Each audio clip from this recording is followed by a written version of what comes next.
달력에 우리 스케줄들을 기록하죠. 내년에 있을 큼직큼직한 나의 어떤 그런 스케줄들이 있습니다. 그리고 그 스케줄들을 다 기록해 놓죠. 그리고 또 우리는 매일 살다 보면 그 매일의 어떤 새로운 일정들이 생겨납니다. 다음 주에 일주일 동안, 월요일부터 금요일까지, 토요일까지, 다음 주일까지 어떤 일정들이, 나의 일정들이 생겨나죠. 때로는 이 일정들이 작년도에 이미 몇 달 전에 이미 정해진 것일 수도 있고, 아니면 갑작스럽게 정해진 경우도 있다는 거죠. 다음 주에, 이번 주에는 나 별다른 스케줄이 없어 그랬는데 갑자기 일정들이 생겨서 어떤 누가 뭐 소천을 한다든지 장례가 발생한다든지 아니면 갑자기 약속이 잡힌다든지 뭐 이런 것들이 생겨나게 되죠. 자, 그러면 우리는 이런 일정들이 생겨나다 보면 어떤 일이 가끔 발생하냐면요, 겹칩니다. 내가 이미 일정이 생겼는데 겹치게 돼요. 그럼 우리는 어떻게 합니까? 그거를 조정하죠. 이건 내가 이미 약속되어 있는 거야. 그래서 우리가 다음으로 옮기자. 원래 우리가 대지 모임들이 2월 3일 날 있었는데 갑자기 전화가 왔어요. 그 사모님께서 2월 3일 날 이미 오래전부터 약속해 놓은 거라서 바꿀 수가 없대. 그래서 2월 말로 약속 옮겼습니다. 이게 뭐 하는 거죠? 스케줄을 조정하는 거죠. 자, 이렇게 우리가 살다 보면 우리는 우리 나름대로의 스케줄을 조정해 가면서 삽니다. 때로는 이 스케줄이요, 그냥 하루하루 일정만 바꾸는 것이 아니라 때로는 우리 인생 행로를 바꾸는 그런 스케줄을 우리가 정할 때도 있다라고 하는 거죠. 그래서 우리가 이런 스케줄을 정할 때, 어떤 일을 우리가 계획할 때 우리가 삶의 우선순위를 어디에다 두어야 되겠느냐. 자, 여러분의 삶의 우선순위를 어디에다 두고 있습니까? 아마도 내 인생의 목표 있잖아요. 내 인생의 목표. 내년도에 2025년 내가 세운 목표, 2026년도에 세운 목표, 그 목표에 따라서 내 일정이 있을 겁니다. 그리고 그 일정이 우선이 됩니다. 그래서 그 어느 누가 바꿔라, 안 됩니다. 이것은 바꿀 수 없는 나의 일정입니다. 우선순위가 생기는 거죠. 이렇게 일정뿐만 아니라 우리 삶에는요, 우선순위가 항상 있게 마련입니다. 매 순간마다 우리는 선택을 해야 됩니다. 어떻게 보면 우리가 지금 예수를 믿고 하나님 앞에 나와서 예배드리는 이것은 우리 영생을 위해서 영생을 우선순위에 두고 지금 나와서 예배드리고 있는 겁니다. 할렐루야. 굉장한 선택이죠. 우리 영생을 위해서 우리가 선택한 길이니까. 그러니까 우리는 이 길이 항상 뭐가 돼야 돼? 우선순위가 돼야 됩니다. 목사님, 저도 마찬가지겠죠. 제가 평생을 목회하기로 했으니까 그 목회가 우선순위가 목회가 되어야 되는 겁니다. 그것이 1순위가 되어야 되겠죠. 여러분들은 오늘 어떤 우선순위를 두고 인생을 살아가고 있습니까? 그래서 오늘은 우리 본문 말씀 읽은 내용을 가지고 우리가 삶에서 어떤 우선순위를 두려고 할 때 여러분들에게 어떤 조금의 도움이 되고, 또 나는 내 인생에 있어서 이럴 경우에는 이것을 선택해야 되겠다라고 하는 어떤 그런 의미에서 여러분들이 함께 말씀을 나누려고 합니다. 오늘 마태복음 6장에 보면 오늘 본문 말씀 읽은 것 가운데 보면 예수님께서 하신 말씀 가운데 가장 중요한 말씀 바로 뭐냐? 너희가 하나님과 재물을 겸하여 섬길 수 없다. 자, 예수님께서 재물을 어디에 비교했느냐? 섬김의 대상으로 비교를 했습니다. 그 얘기는 무슨 얘기입니까? 그만큼 재물이 우리 인생에 큰 영향을 미치고요. 때로는 이 재물 때문에 하나님을 포기하는 수도 생긴다는 뜻입니다. 하나님보다 재물을 재물을 선택하는. 그래서 예수님은 하나님과 재물을 같은 대상으로 봤어요. 숭배의 대상, 신의 영역까지 재물을 끌어올렸어요. 어디 보세요. 이 세상 우리가 살아가는 데 있어서 재물이 없이 살아갈 수 있습니까? 우리가 매일 출근하고 열심히 일하는 거 뭐 때문에요? 돈 벌기 위해서잖아요. 왜 돈을 벌어야 돼요? 돈이 없으면 이 세상은 살아갈 수 없는 세상이 됐습니다. 돈이 있어야 쌀을 사고 먹을 것을 사고 전기요금을 내고 수도요금을 내고 가스요금을 내고 자동차를 탈 수가 있어요. 그러니까 어떻게 보면 이 땅에서 돈은 이 세상에 우리의 삶을 살아가는 데 있어서 우리의 삶을 형통하게 편하게 하는데 도움을 주는 아주 키맨과 같은 역할을 하는 거예요. 그래서 우리가 돈을 떠나서는 살아갈 수가 없다. 나는 돈을 떠나서 살아야지 하고 나는 자연인이다 하고 산속에 들어가서 사시는 분도 보면 역시 돈이 있어야 돼. 돈이 있어야 뭘 살 수가 있고 돈이 있어야 할 수가 있어요. 그러니까 돈을 떠나서 이 세상에서 내가 목숨이 붙어 있는 한은 돈을 떠나서 살아갈 수가 없어요. 그러니까 예수님은 돈과 재물을 신의 영역으로 올려놨어요. 자, 디모데전서 6장 10절에 보면 돈을 사랑함이 일만하게 뿌리가 된다. 사도 바울이 목회자의 길을 걸어간 디모데, 아직 디모데는 청년 목회자입니다. 청년 목회자인 디모데가 에베소 교회를 담임하고 에베소 교회를 이끌어갈 때 너는 어떻게 목회해야 되느냐? 돈을 사랑함이 일만하게 뿌리가 되나니 이것을 탐내는 자들은 미혹을 받아 믿음에서 떠나 많은 근심으로써 자기를 찔렀도다. 자기를 찔렀다는 얘기는 무슨 얘기입니까? 돈을 사랑함으로 인해서 스스로가 그것 때문에 무너졌다는 얘기예요. 그러니까 너는 목회할 때 뭘 따라가지 말라? 돈을 사랑하지 말아라. 할렐루야. 잠언 30장 8절에 보면요, 아굴의 잠언이 나옵니다. 아굴의 잠언에 나를 가난하게도 마옵시고 부하게도 마옵시고 오직 필요한 양식으로 나를 먹이시옵소서. 혹 내가 배불러서 하나님을 모른다, 여호와가 누구냐 할까 하며, 혹 내가 가난해서 도둑질하고 내 하나님의 이름을 욕되게 할까 두렵습니다. 그러니까 나를 가난하게도 마옵시고 부하게도 마옵시고 일용할 양식으로 나를 먹여달라.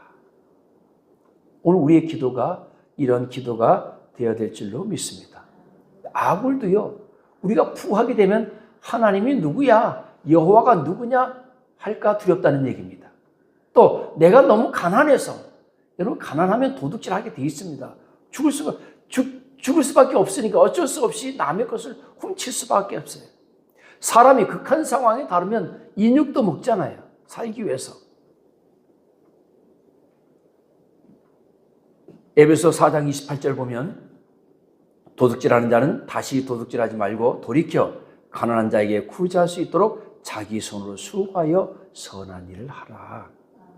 즉 도둑질하는 자는 도둑질하지 말고 열심히 자기 손으로 일해서 가난한 자를 구제할 수 있을 정도까지 너희가 부유한 자가 되라. 그런 말씀입니다.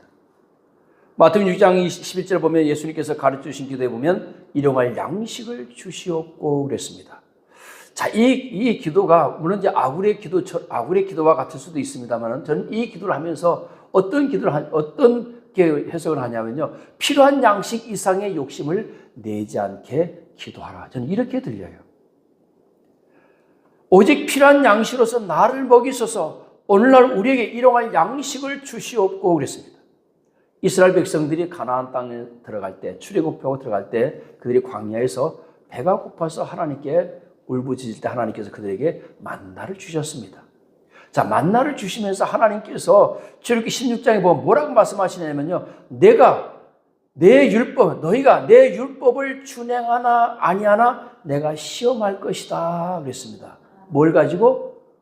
만나를 주시면서, 먹을 걸 주시면서 그 먹는 것 가지고 내 말을 지키나 안 지키나 보겠다는. 그래서 하나님께서 이스라엘 백성들에게 만나를 주시는데 너희가 이제 아침마다 만나가 내려올 것인데 가서 한 호멜이면 약 지금 2리터, 우리 저 뒤에 있는 큰 생수병 있죠? 그 정도예요. 그게 1인분이야. 하루 식량. 그러니까 우리 4인 가족은 4개, 5인 가족은 5개, 5호멜. 만약에 그 가정 가운데 각자 나가서 걷어와야 되지만 환자가 있어요. 할머니가 있어. 어린이는 도저히 깐난에게 갈 수가 없어. 그런 사람들을 위해서는 그 사람들 몫을 더 걷어와도 된다는 거죠.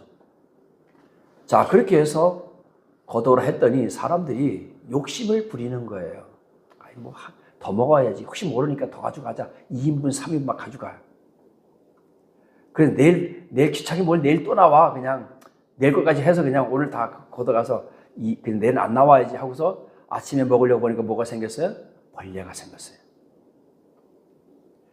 그리고 하나님께서 2인분을 거두도록 하셨는데 언제냐? 안식일 전날. 안식일이 금요일 해질 때부터 토요일 해질 때까지니까 안식일 전날, 즉 금요일 날은 2인분을 거둬도 되게끔 하신 거예요. 왜? 안식일 날 일을 하면 안 되니까.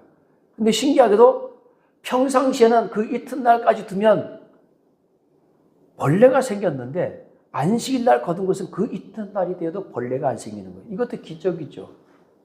요즘같이 냉장고가 있는 것도 아니고 거기도 굉장히 뜨겁잖아. 사막기후 아닙니까? 낮에는 막 40도까지 올라갔다가 밤에는 영하로도 떨어지는 그런 날씨이기 때문에 금방 썩어버리네. 변질돼 버려요. 하나님은 보겠다는 거. 뭘 보겠다는 거예요? 내가 시킨 대로 너희가 하나 안 하나 보겠다는 거예요. 오늘 하나님께서 우리에게 축복하실 때도 마찬가지입니다. 우리에게 복 주실 때 그래 내가 너에게 물질을 줄게. 그 물질을 정말로 선한 청지기 같이 잘 활용하는지 내 배만 불리기 위해서 사는지 내가 보겠다. 할렐루야.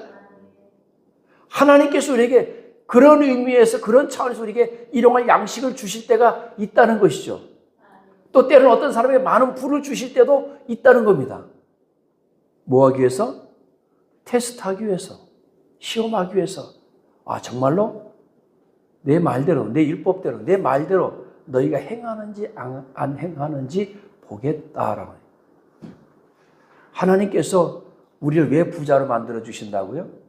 나 혼자 잘 먹고 잘 사고 슈퍼카 타고 그러라고 우리에게 부자를 주신 것이 아니라는 얘기입니다. 우리 기독교인들이 뭐 내 지하에 가면 내 차고에 슈퍼카 가면 몇 대가 있다 이런 건 자랑할 게 아닙니다. 이런 거는 하나님께서 우리를 부하게 만드신 것은 가난한 자를 돌보라고, 없는 자를 돌보라고요. 그래서 여러분 좀 이런 말씀 드리면 뭐하지만 미국에 있는 미국 사람들이 비록 기독교를 많이 떠났다 할지라도 그 바탕에는 기독교 신앙, 청교도 신앙이 바탕에 되어 있기 때문에 그들은 기부를 많이 해요. 그리고 죽을 때 그 재산을 자녀들에게 남겨주기도 하지만 대체적으로 사회복지기관이나 교회에다가 기부를 하고 증여, 즉 기부를 하고 죽습니다. 그리고 교회가 그것을 가지고 사회 구원을 해요. 오늘 사랑하는 여러분, 하나님께서 그들은 아는 겁니다. 나를 부자로 만든 것은 나 혼자 배불리 먹고 잘 살라고 한 것이 아니다. 가난한 자들을 도우라고. 여러분 가난한 자를 돕지 않으면 어떻게 됩니까? 그들이 배가 고프니까 어떻게 해야 돼요? 남의 것을 뺏을 수밖에 없는 거예요.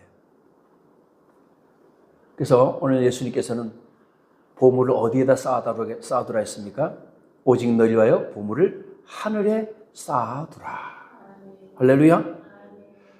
너희를 위하여 보물을 땅에 쌓아두지 말라. 하늘에 쌓아두면 거기는 좀이나 동록이 해하지 않고 도둑이 구멍을 뚫지도 못하고 도둑질도 못한다. 그러니까 하나님 나라에 있는 그 금고에다가 내 재물을 쌓아두라는 거예요. 땅에 있는 금고에 쌓아두면 그걸 노리는 자들이 많다는 거예요. 자 그러면 하늘에 쌓아두라는데 어떻게 하늘에 쌓아두냐? 하늘이 어딘가? 땅에 쌓아두지 말라. 우리는 알잖아. 아 맞아. 땅에 쌓아두지 말라. 금고에 넣어두지 말라. 모아두지 말라. 자 그러면 여러분 하늘, 여기서 말하는 하늘과 땅은 어떤 장소적인 의미보다는 어디에 사용하느냐의 의미임을 우리가 깨달을 수 있습니다. 마태복음 25장 40절 보면 여기 내 형제 중에 지극히 작은 자 하나에게 한 것이 곧 내게 한 것이니라. 우리 잘 아시는 양과 염소의 비유의 말씀이잖아요. 우리가 언제 주님을 섬겼습니까? 너희가 지극히 작은 자 하나에게 한 것이 곧 내게 한 것이다. 여러분 하나님 나라에 하늘에 쌓는다는 의미는 하나님 나라 확장 사업, 즉 전도와 선교와 구제와 또 성전 건축과 이런 모든 것들 하나님을 위해서 사용하는 것이 그것이 하나님 나라에 쌓는 것입니다. 할렐루야. 자 여러분 보세요. 우리가 금고에 돈을 넣어놓잖아요. 그럼 그걸 내 마음대로 비밀번호 키가 내가 있기 때문에 내 마음대로 꺼내 쓸 수가 있잖아요. 그렇죠? 그럼 여러분 하나님 나라에 쌓는데 그걸 어떻게 할까 그러면? 하나님이 비밀번호 가르쳐줘야 되잖아요.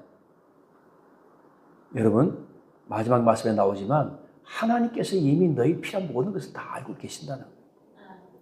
하늘 창고에 있는 그것을 하나님께서 너희가 필요할 때마다 하나님께서 때를 따라서 공급해 주신다는 것입니다. 염려하지 말라는 것이죠. 땅에다 쌓는다는 얘기는 나를 위해서, 내 탐심, 욕심을 위해서 사용하는 것, 모으는 것. 참 안타까운 우리 상황들 그걸 많이 봅니다. 우리 인간의 욕심, 탐욕은 끝이 없어요. 곧 죽어가면서도 이제 막 80, 90이 되어서 이제 완전히 이 세상에서 더 이상 소망이 없는데도요. 꼭 놓지 않는 게 하나 있어요. 그 바로 뭐냐? 돈이요, 돈. 그 돈은 꼭 쥐고 죽는다는 거죠. 그러니까 예수님께서 돈과 재물과 하나님을 같은 위치에 놓고 보는 거예요. 그 정도로 우리가 돈을 숭배합니다. 이제 돈에 대한 것은 어린 아이들조차도 깨닫기 시작합니다. 태어나면서부터 1,000원짜리, 10,000원짜리, 50,000원짜리 별로 그렇게 관심 안 가져. 처음에는 자기 마음에 드는 거, 이쁜 것 가져요. 근데 얘가 돈의 가치를 알잖아요. 10,000원짜리는 내가 뭘 살 수 있어. 1,000원짜리는 내가 뭘 살 수 있어. 50,000원짜리 가지고 가니까 뭘 주더라 라고 하는 그 순간부터 아이는 큰 돈에 집착을 하죠.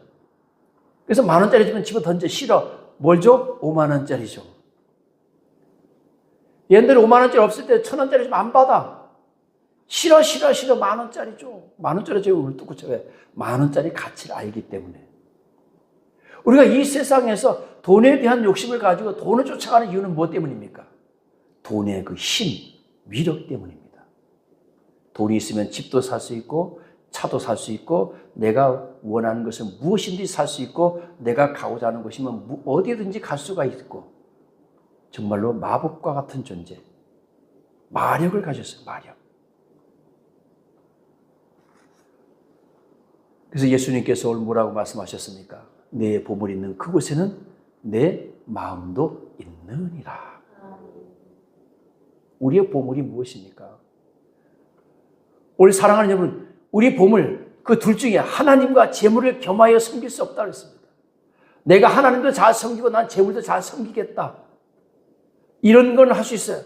나는 하나님을 섬기고 재물은 나의 종이다. 내가 하나님 나라를 위해서, 하나님 위해서 내가 이 재물은 나의 종일 뿐이야. 그래서 하나님께서 내게 주신 이 재물 모든 것을 가지고서 나는 하나님 나라를 위해서 쓰는 거야.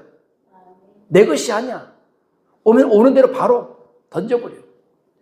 선교 사업에 던지고 가난한 자에게 던지고 구제하고 이런 일에 쓰는 거예요.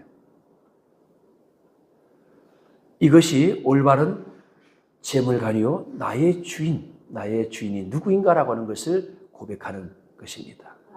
우리가 제가 매년 1월 셋째 주에는 11조 설교를 했는데 제가 요즘에 안 하고 있습니다만 11조를 하는 것은 자 여러분 많은 사람들이 유튜브에서 보면 11조는 안 해도 된다라고 하는 영상이 더 많아. 11조를 해야 됩니다라고 하는 영상보다 11조를 안 해도 된다라고 하는 영상이 더 많고요. 그리고 거기에 대한 논리를 신학적으로 성경적으로 착착착착 풀어놨어. 그래서 그 설교만 들으면 아무 죄책감 없이 나는 11조 안 해도 돼 라고 하는 사람들이 많이 생겨납니다. 자 그럼 여러분 성경에 11조를 했다와 하라와 하지 말라와 안 해도 된다와를 따졌을 때 어느 게 더 많아요? 11조를 하라고가 더 많습니까? 하지 말라고가 더 많습니까? 11조 하라고 하는 구절은 있지만 11조 하지 말라라고 하는 구절은 없어 성경에. 할렐루야. 11조를 드렸다는 말씀은 있지만 11조를 안 했다라고 하는 말은 있긴 있어요. 왜? 하나님께서 책망하는 말씀만 있어. 11조를 안 함으로 인해서 안 드림으로 해서 책망한 건 있지만 11조를 안 했다고 해서 칭찬한 말씀은 없다라고 하는 거죠. 예수님께서도 너희가 이것도 하고 저것도 행해야 하리라. 어떤 분이 이 말씀도 비판하는 말씀이 있는데요. 저는 생각해 봤습니다. 성경 전체, 복음서 전체에서 예수님께서 바리새인과 서기관들에게 장로들이 많은 공격을 받았어요. 여러 가지 구약의 말씀을 통해서 행하지 않는 것 때문에 하다못해 왜 너희 스스로 왜 성전세를 내지 않느냐 이것까지도 공격을 받았는데 너희 스승님은 왜 11조를 하지 않느냐라고 하는 말씀은 한마디도 없어요. 아마도 가룟 유다가 재정부장을 했잖아요. 그래서 많은 기부금이 들어왔단 말이죠. 선교비가 많이 들어왔습니다. 3년 동안 다니면서 그것을 가지고서 그들이 경비로도 쓰고 식사비로도 썼단 말이죠. 그럼 과연 그 수입 가운데서 가룟 유다가 11조를 했을까요? 안 했을까요? 저는 했다고 봅니다. 어디다 했는지 모르겠지만 분명 11조를 하나님의 성전에 드렸든지 아니면 그 10분의 1을 가지고서 가난한 자를 구제했든지 무엇인가 하긴 했을 겁니다. 만약에 안 했다면 바리새인과 서기관들이 가만두지 않았을 거예요. 자, 우리가 11조라는 의미는 뭡니까? 재물의 주인이 하나님이다 라고 하는 것을 고백하는 거예요. 오늘 내게 직장을 주시고 오늘 내게 사업을 주시고 오늘 내게 농토를 주시고 내게 공부를 주시고 내게 먹을 수 있도록 축복하신 네가 주신 네가 하나님이시기 때문에 10분의 9를 달라는 것도 아니고 10분의 1을 달라는 거예요. 자, 10분의 1 달라고 하시는 그 10분의 1 주시면 그 우리가 굶어 죽느냐? 그것도 아닙니다. 하나님께서 더 축복해 주시겠다라고 하는 것입니다. 오늘 하나님께서 원하시는 것은 바로 뭐냐? 믿음의 고백이에요. 내가 정말 나를 사랑하느냐? 이걸 보자고 하시는 거죠. 할렐루야. 그래서 여러분 우리가 11조를 하나님께 드릴 때 우리가 아깝다라고 하는 생각을 하면 안 돼요. 아깝다고 생각하는 그 순간 이 재물의 주인이 누가 되느냐? 하나님이 아니고 내가 돼버리는 겁니다. 그래서 여러분 이 재물의 우선순위는 반드시 하나님인 것을 깨닫기를 주의 이름으로 축원드립니다. 그래서 여러분들이 매 11조를 드릴 때마다 이렇게 기도하세요. 하나님 내게 수입을 주셔서 감사합니다. 나머지 10분의 9를 가지고서 내가 하나님 앞에 영광 드리고 풍요롭게 살게 하시고 누리면서 살게 하시고 가난한 자를 돕게 하시고 더 많은 수익을 주므로 하나님의 영광 위해서 사용할 수 있는 그런 자가 되게 해 주시옵소서. 우리가 11절 드리는 목적이 이겁니다. 자, 오늘 두 번째 말씀은요. 자, 눈은 몸의 등불이다. 근데 왜 갑자기 여기서 22절, 23절 보면 눈은 몸의 등불이니 그러므로 내 눈이 성하면 온몸이 밝을 것이요 눈이 나쁘면 온몸이 어두울 것이다. 그러므로 내게 있는 빛이 어두면 그 어둠이 얼마나 더하겠느냐. 이 말씀을 갑자기 하신 이유가 바로 뭡니까? 자, 여러분 눈은 정보를 수집합니다. 눈을 정보 수집하잖아요. 이거 정보 수집하잖아요. 보면서 우리가 눈은 이것을 판단을 합니다. 우리 생각 속에서 이 눈이 정보를 수집하면 우리의 생각 속에서 이것을 판단해요. 아, 아름답다, 안 이쁘다, 얘는 왜 이렇게 썩었지, 여기 왜 마르고 있지? 이런 판단을 하게 되죠. 그리고 그 판단하고 행동으로 옮겨지게 됩니다. 왜 말랐지? 이유가 뭐지? 정보를 찾아봅니다. 찾아봐서 마른 이유가 뭘까? 아, 물이 부족하구나, 뭐가 부족하구나 해서 우리 행동으로 옮겨지게 되죠. 무엇을 보느냐도 중요하지만 생각이라는 이 필터도 굉장히 중요합니다. 그리고 그 생각은요, 우리 속에 있는 이 모든 생각들은 우리가 평소에 우리 삶의 어떤 경험을 통해서 축적되어진 정보입니다. 그 어떤 정보를 우리가 평소에 받아들이고 그것을 내 안에 가지고 있냐, 이건 굉장히 중요합니다. 왜냐하면 그 정보가 우리 눈을 바라보게 하고 평가하게 하고 하는 역할을 하기 때문에 그렇다는 사실을 여러분 깨닫기를 주의 이름으로 축원드립니다. 그래서 여러분 우리의 눈은 어떤 눈이 되어야 됩니까? 이 복된 눈이 되어야 돼요. 좋은 것을 바라보는 눈, 나쁜 것을 봐도 좋게 해석하는 눈. 나쁜 것을 봤는데 이것이 내 생각 속에 들어와서 이것이 정화되어서 좋게 나타나는 것. 우리가 똑같은 가난한 자를 봐도 어떤 사람은 이렇게 얘기합니다. 왜 저렇게 살지? 나가서 일하면 하루 일당 10만 원이면 충분히 먹고 살 텐데 왜 저렇게 꼭 구걸을 하지? 이렇게 생각할 때도 있습니다. 물론 맞는 말입니다. 그렇죠? 맞는 말인데 그러나 그 사람의 입장에서는 그럼 우리 생각을 해봐야 되죠. 왜 그럼 안 하고 있을까? 여러 가지 이유가 있을 겁니다. 건강함에도 불구하고 일하지 않는 이유가 있을 거예요. 그러면 그 이유를 찾아서 그가 다시금 건강한 삶을 살 수 있도록 도와주는 것이 바로 우리의 역할입니다. 그러니까 눈으로 본다라고 하는 그런 차원입니다. 뭔가 생각을 통해서 그 사람에 대해서 바꾸고 그 사람이 새로운 인생을 살아갈 수 있도록 변화를 시켜주는 것. 그래서 우리 기독교 단체들 가운데도 그런 단체들이 많이 있어요. 그래서 노인복지라든지 노숙자라든지 이런 사람들이 그냥 먹여주고 재워주는 역할만 하는 것이 아니라 그들이 다시 일어설 수 있도록 재활의 역할, 재활한다 그러죠, 우리가.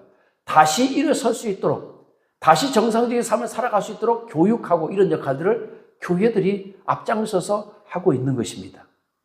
이것이 바로 우리가 그리스도인으로서 주님의 마음을 가지고 바라보는 눈인 줄로 믿으시기를 주의 이름으로 축원드립니다. 오늘 마지막 말씀입니다. 그러므로 내가 너희 이루니 목숨을 위하여 무엇을 먹을까, 무엇을 마실까, 무엇을 입을까 염려하지 말라. 목숨이 음식보다 중하지 아니하며 몸이 의복보다 중하지 아니하냐. 그러므로 염려할 일을 무엇을 먹을까, 무엇을 마실까, 무엇을 입을까 하지 말라. 이는 다 이방인들이 구하는 것이라 너희 하늘 아버지께서 이 모든 것이 너희에게 있어야 할 줄을 아시느니라. 이 염려한다는 말이요, 메림나오라고 하는 단어인데 분열하다, 찢어진다. 즉 우리 마음속에 염려가 들어오면 우리의 생각이 갈라지고 우리의 마음이 갈라집니다. 그래서 생각이 갈라지고 마음이 갈라지고 그 다음 단계는 무엇인지 아십니까? 두려움의 단계예요. 두려움이 몰려와요. 하나 됐던 마음이 갈라지고 쪼개지면 그 속에 두려움이 비집고 들어옵니다. 자, 두려움이 비집고 들어오면 그 다음은 뭐냐? 낙심하게 됩니다. 주저앉게 돼요. 주저앉게 되면 어떻게 됩니까? 이 땅 속의 삶을 포기하게 되는, 좌절하고 낙심하게 되는. 그러니까 어떤 단계에서 멈춰야 돼요? 염려하지 말라.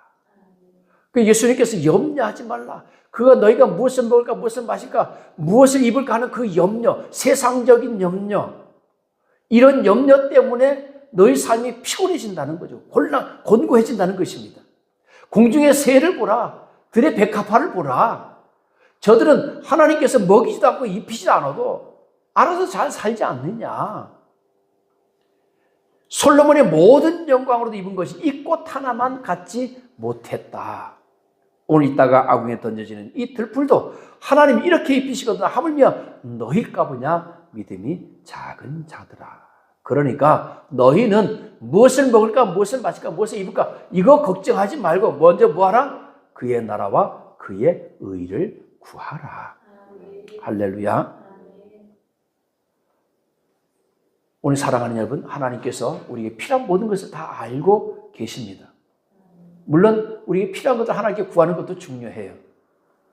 그렇지만 오늘 예수님께서 우리 이 사람들에게 여기 모여있는 제자들에게 하신 말씀 뭐냐? 너희는 먼저 그의 나라와 그의 의를 구하라. 이에 다가오는 예수 그리스도, 이제 그리스도 메시아, 이 땅에 오신 메시아 그리스도를 너희가 구하라. 오늘 결론의 말씀을 여러분들에게 드립니다. 오늘 우리 삶의 우선순위가 무엇입니까? 우리는 우리 삶의 우선순위가 영생을 얻기 위한 삶, 그리고 하나님, 예수 그리스도, 교회, 예배, 이러한 것들로 우리의 우선순위가 이미 많이 채워져 있습니다. 그러나 세상에는 이런 우선순위보다는 출세, 성공, 물론 다 필요합니다. 출세욕, 성공욕, 이런 것들이 있어야 이 세상 발전하게 돼요. 그런데 중요한 것은 이런 출세와 성공이 누구를 위해서냐? 무엇을 위해서 출세해야 되느냐? 성공해야 되느냐? 유한양행의 회장님 같이 이 세상을 위해서, 이 세상을 이롭게 하기 위해서, 그래서 죽을 때 재산을 자손에게 물려주지 않고 전부 다 사회에 기부를 하고, 그리고 회장도 새롭게 전문 경영인을 영입해서 회사를 이끌어가게 함으로써 이 땅의 모든 것을 버려두고 갔단 말이죠. 여러분, 기독교 신앙이 바탕이 없어서 그게 되겠습니까? 그러니까 여러분, 때로는 기독교 신앙의 바탕이 없어도 그렇게 이 사회를 위해서 무언가 내가 버리고 가야 되겠다라고 하는 그런 삶의 우선순위를 둔 사람도 있는데 대부분은 그렇지가 않다라고 하는 것이죠. 오늘 사랑하는 여러분, 우리는 우리 삶의 우선순위는 좀 전에도 말씀드렸던 것처럼 하나님, 예수 그리스도, 교회, 예배, 이런 것이 우리 삶의 우선순위가 이미 되어져 있다는 사실을 깨닫기를 주의 이름으로 축원드립니다. 여러분들의 삶의 우선순위를 정할 때 우리 믿음 안에서 하나님을 바라보면서 하나님 내가 무엇을 먼저 해야 되겠습니까? 라고 하는 질문을 하고 나아가는 저와 여러분 되시기를 주의 이름으로 축원드립니다. 기도합니다. 오늘도 살아계셔서 역사하시는 아버지 하나님, 오늘 우리가 어떤 우선순위의 삶을 살아가고 있습니까?